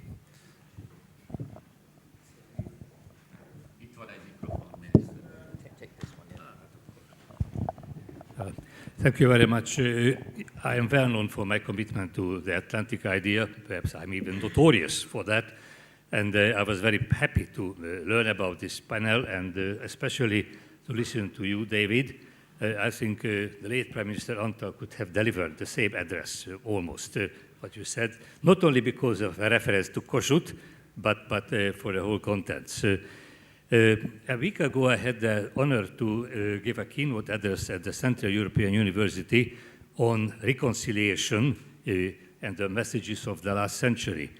Well, looking at the poppy, we are reminded that yesterday we had to remember the end of the First World War, and of course that was the center also of reconciliation. So my question really is that how we, and perhaps listen to your the Visegrad partners' advice and your US advice, how reconciliation can be strengthened now in Central Europe. Because in the first decade or even the first 25 years, I think it went on quite promisingly, and both the European Union and NATO had a major role because they made two conditions, good neighborly relations, no territorial conflict, and the rights of the national minorities. So these are the two pillars. Now I am sorry to say that the second pillar, rights of the minorities, is not very strong, and especially it is clear with the case of the conflict between Ukraine and Hungary. And well, obviously, the Hungarian rhetorics may be different, but certainly on the basic points, I think Hungary is absolutely right. And my question is how our Visegrad partners can help, and I'm sorry to say that, or sorry to hear that Slovakia thinks that the rights of the language, Slovak language in education is not so essential. Hungary was so much criticized before the First World War for its policy for the national minorities, although we certainly provided a very large number of schools in the languages of the Hungarian minorities. So I would be appreciative of an answer of that. I'm going to invite other people to put questions, so we can take 3 or 4 questions together. And obviously, if you're addressing a question to a particular panel member, please say who that is. First of all, yes, certainly the gentleman there, and then the gentleman over here. Thank you. My name is Bradian Ebinger from Corvinus University of Budapest. My question is concerning the contribution of Mr. Joch from Czechia, the new official name of the Czech Republic, isn't it? No? So, you mentioned in your contribution, in your speech, that Germany will not stop the so-called Nord Stream 2 project. In my opinion, this is not realistic. It's an empty dream, I think it's so. So my question is very simple. Why did you mention this? What are the reasons for that? Thank you. Thank you. My name is István Szabadföldi, the president of Budapest Business Center Association.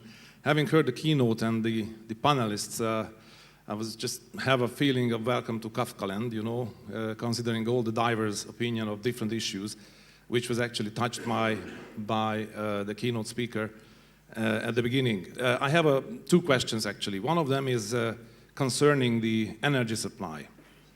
I had a chance to work together about 12 years ago with the former ambassador,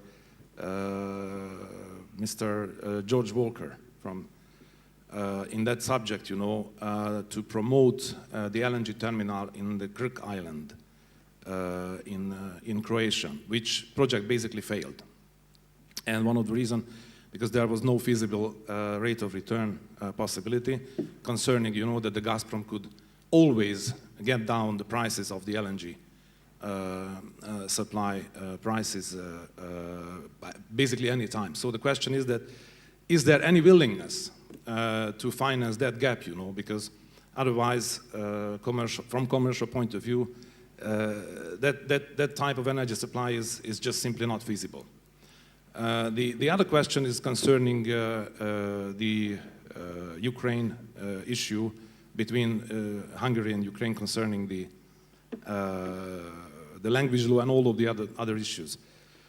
I think two weeks ago or something, James Carafano was here in the Institute of Foreign Affairs and Trade, and there was an article in Heritage Foundation appeared just two days before, which actually I consider that as a warning shot towards the Hungarian government in order to stop their protecting efforts to protect the rights of the Hungarian minority over there. So I would like to ask, you know, anyone of the opinion, as well as the Deputy Chief of Mission opinion from the US Embassy on this subject. Thank you. My name is Dominik Porvázsnyik. I'm a student of Masaryk University in Brno. And thank you very much to the Danube Institute for organizing this very interesting and useful debate.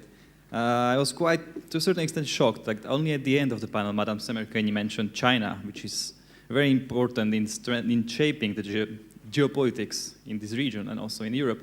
So my question would be for the other panelists, given that we know that the activities of the China are increasing in Europe, how Europe can handle it in a way that its relations with China don't compete with the transatlantic relations, but rather will be more complementary, if it is possible. Thank you. Perhaps I could now ask David Kostelannis if he has any final words he wants to put or responses. I'll just say something, a few things just very briefly. Thank you for all of these comments. I thought they were excellent, all the interventions. Just a couple of things with regard to some things that have been said. I very much appreciate the attention, the focus on economics and on trade. We are in a point where both Europe and the United States will need to address and assess how our trade relations will be structured going forward. That remains to be seen. I think from the United States point of view, there's much more of an emphasis on bilateral relations, bilateral agreements, as opposed to a comprehensive EU agreement these days. But of course, we continue discussions with the European Union on a number of issues. That's very, very important. Energy, of course, technology exchanges, very, very important. When it comes to security, I appreciate also the focus not just on hard security and expenditures of 2% or more by NATO countries to meet their Wales commitments, but other more hybrid and new age challenges to security. Zsolt mentioned the centers of excellence that have been developed by NATO in dealing with disinformation, with cyber, very, very important for the alliance, things that the United States very much supports. When it comes to values, and we've been talking about values here in general today, values of NATO membership, of EU membership, but I appreciate Juraj's mentioning of the OSCE as well too, the Helsinki Final Act, and something that also happened in 1999 that is incredibly important to the United States, and that's the adoption of the Charter on European Security at the OSCE summit that year, which set forth a number of values, freedoms, rights that we guarantee to all of our citizens, that we pledge to uphold. Those are incredibly important. They undergird Article 2, not Article 5, Article 2 of the Washington Treaty that established NATO, which commits all of the NATO members to democracy and to the strengthening of democracy in our countries. And finally, to the last question about education, minority rights in Ukraine or elsewhere, the United States takes the obligations or considers the obligations that countries have taken to provide security and safety and cultural and educational rights for minorities very, very seriously. We do so in the case of Ukraine, and we have been urging our Ukrainian friends to meet those commitments that they made to other countries, including Hungary, and to respect the rights of minorities in their country. What has been of concern to us is that NATO cooperation, which we see as incredibly important and essential to strengthening Ukraine and to its maintaining its sovereignty in the face of threats from Russia and Russian aggression, is challenged or weakened or jeopardized through NATO, because we can't all come together there at NATO to support that. But that does not mean that we do not support and stand with Hungary in expressing its concerns for education and the rights of minorities in Ukraine. I'll stop there. Thank you. Thank you very much. Now, we have about 7 minutes and 5 speakers to respond to your questions and to wrap up their final comments. So I'm going to ask them to do so in the reverse order, beginning with Reka. Well, I think if, although there's a very diverging national perception in all the security questions, and that's completely normal, and that has been and will be a defining factor, there is a remarkable understanding as well in the large majority of the security policy analysis of the Central European countries, with Washington and a think tank like us, the Center for European Policy Analysis, has its mission to highlight these converging points and the common understanding. And one of the most important takeaway that I have from our discussion today is that there is a very clear value in the transatlantic cooperation that is perceived by the Central European states. There is a special added dimension to this through the Polish-American discussion, focusing on the stationing of troops in the territory of Poland. We believe as SIPA that this is a very important strategic step forward in actually completing what we have started and what we saw as the North Atlantic Treaty Organization's enlargement and our Central European countries' membership in the alliance. So this is going to be a very important step forward, and the discussion of this is going to be an important element. But as I can just underline, that this relationship that we have on the transatlantic level is going to be instrumental and strategic for all of the transatlantic alliance members in handling the greatest challenges in the security field ahead of us for the next 2 decades. So it is a historic importance to take it very seriously and work on strengthening the transatlantic cooperation. Thank you. Marek. Thank you. Well, range of very interesting questions. I'll just focus on one, which was the issue of reconciliation. I think Poland, after 1989, was almost the model country of how it understood that reconciliation was the source, one of the sources of post-89 stability.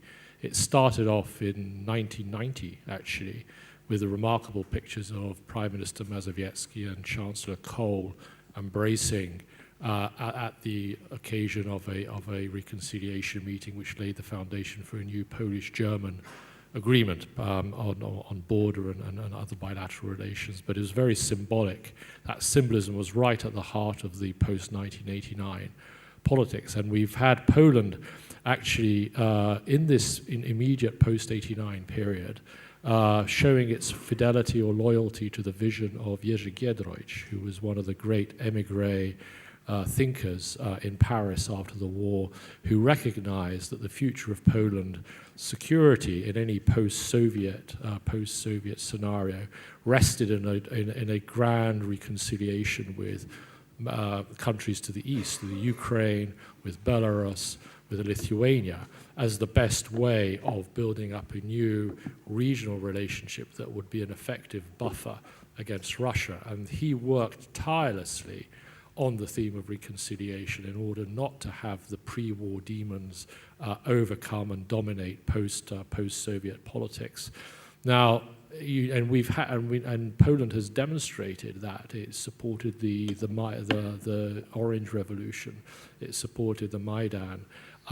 It took part in twice in a Russia reset, once under Yeltsin in the early 90s, and then post 2010, post the Smolensk disaster, Poland tried twice to reset its relationships with Russia. And Poland reached out to Lithuania as well. And the unfortunate circumstances is that you've had in the eastern countries a reversal of those forces who want to reciprocate that reconciliation in Belarus. And we've heard about Ukraine and Poland, very concerned now about the attempt to reconstruct historical memory between Poland and Ukraine in an antagonistic definition between the Ukrainians and the Poles, with the Volyn massacres, the Bandera issue. All of these are very, it's sad. And of course, Russia itself under Putin has demonstrated that it's far from interested in reconciliation. It's more interested in confrontation. So, but Poland remains at heart a consensual country. Does not have minorities, so it's not infected internally by this issue of national minority rights and so on, which is so poisonous to relationships elsewhere. So Poland has that asset for it. And but the issue is that of reciprocation from its outside neighbors, and that's been unfortunately the problem. Thank you. I think a particular question was addressed to you. Yes, Nord Stream. Well, first of all, the official name of my country is still the Czech Republic, but it's very long, and there were discussions what one word name should be suggested in order to have a shorthand, like United Kingdom of Great Britain and so on and so on. It's too long, so it's Britain. And in the Czech society, there were two candidates for one word name. One was Czechlands, and the other one was Czechia. And our president has suggested that Czechia should be preferred. But the official name is still the Czech Republic. And the Nord Stream, why I have mentioned the Nord Stream 2? Well, that's not a problem for the Czech Republic. We are linked to German pipelines. So whatever happens, we will be safe. But not our friends to the east of us. So in my view, Nord Stream 2 has been a really big, bad idea, big mistake. The German government has decided to continue with that project. We regret that. And is it a closed deal? Well, it happens what will be the reaction of the United States, of the Trump administration. If President Trump is willing to go tough, he could impose secondary sanctions on German companies and especially on cars from Germany to America.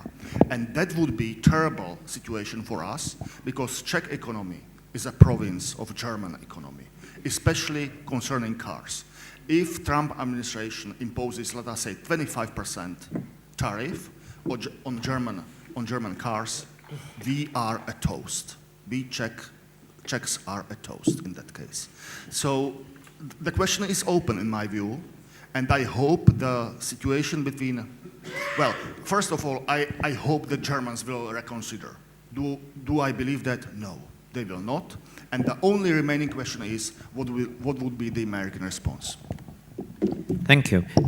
Jurek. So, firstly, regarding reconciliation process, just only general remarks. Reconciliation process presumes the recognition of equality of both partners. This is the condition sine qua non. So we cannot replace reconciliation by the blackmailing. And of course, as we, with Professor Jesensky, with Minister Jesensky, we are both historians by education.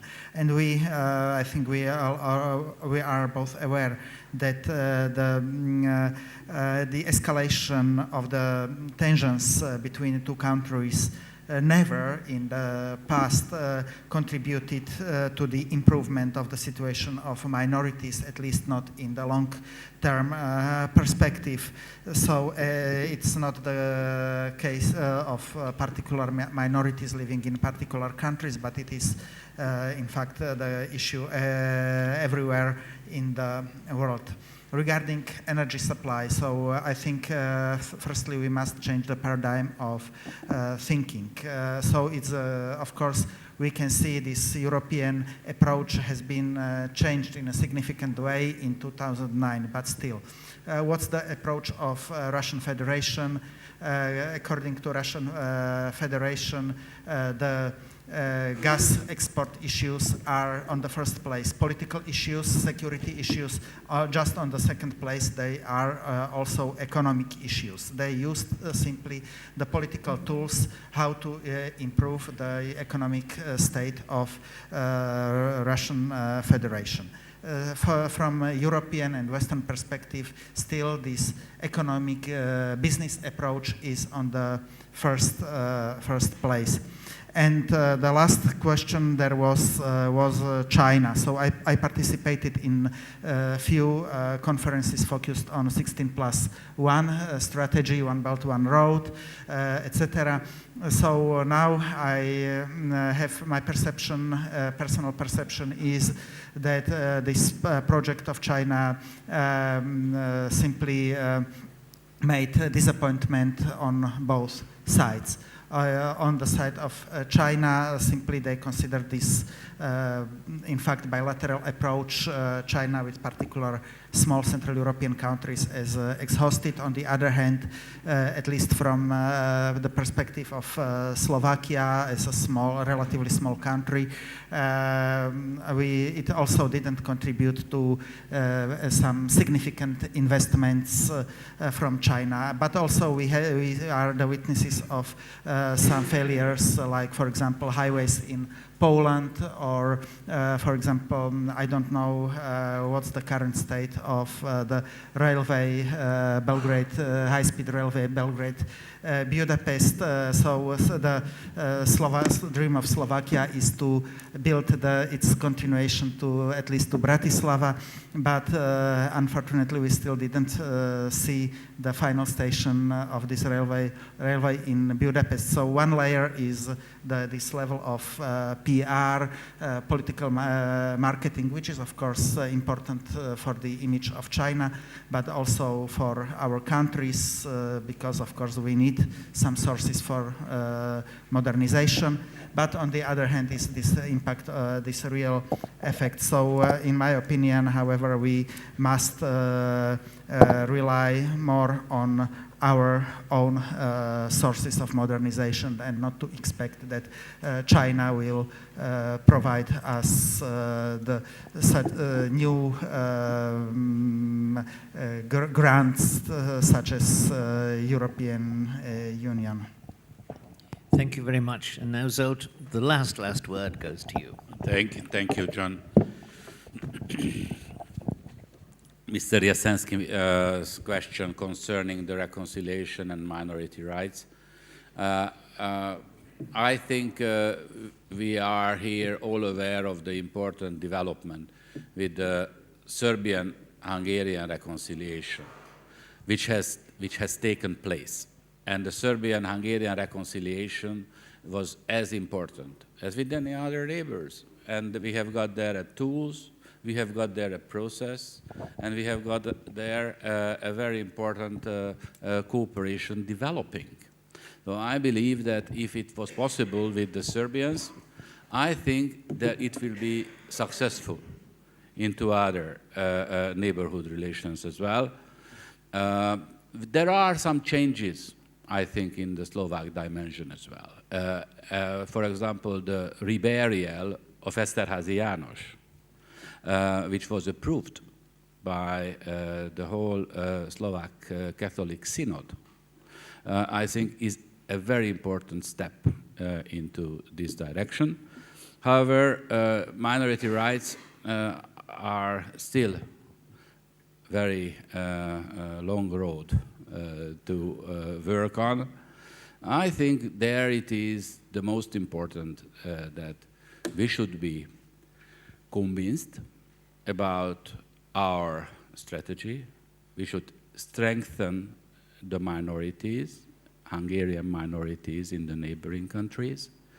We should give them a very clear support, and we should have a long-term commitment along these policies. We will have now an opportunity on European level, where we have got the civic initiatives to create inside the European Union a national minority protection system. Is one of our very important strategic aims, and we can utilize the European integration process as such. As we all know that among the Copenhagen criteria, we have got minority rights. And I think in case of Serbia, we are just experiencing how useful instrument the European integration process, which we were not able to utilize vis-à-vis Romania for obvious reasons. I don't want to go into that detail, but vis-à-vis Serbia, or in the future vis-à-vis the Ukraine, the integration process is a useful possibility. And concerning the Ukraine, I would like to underline once more, it is not a bilateral question. It is the quality of democracy inside the Ukraine. And we have common aims with the United States.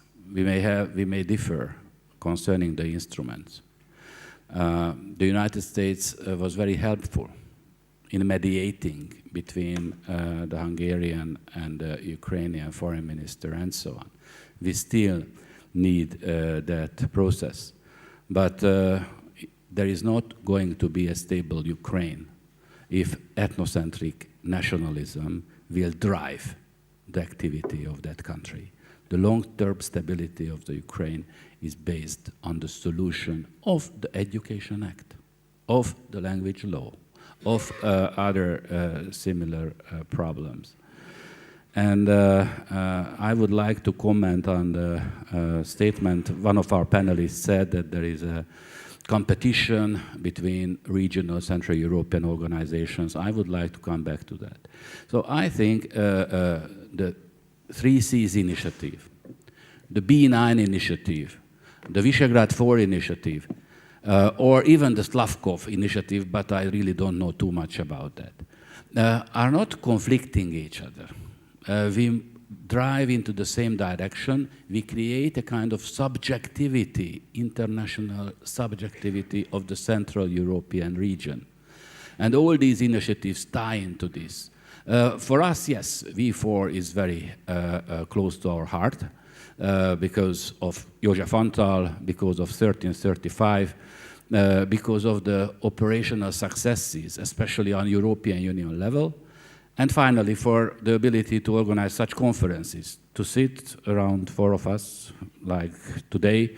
We have a lot of V4 conferences. It is manageable, isn't it? I would like to express finally once more my gratitude to John O'Sullivan and to Noemi it was a very difficult decision for me to allow Noemi to leave the Foreign Affairs Committee of the Hungarian Parliament and to join the Danube Institute, but I think there is a proof that it works. Thank you very much for your attention.